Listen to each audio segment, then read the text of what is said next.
Evening and Radhe Radhe সবাইকে। তো আজকে দেখো আমি সন্ধ্যায় দিচ্ছিলাম আর তোমাদের সাথে কিছু কথা শেয়ার করব, যেটা আমাকে অনেকজন বারণ করেছে করতে।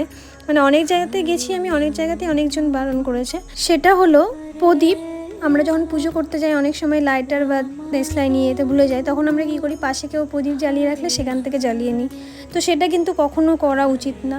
আমাদেরকে সবসময় লাইটার রাখা হচ্ছে যাতে আমরা নিজের প্রদীপ বলো বা ধূপকাঠি নিজে জ্বালাতে পারি।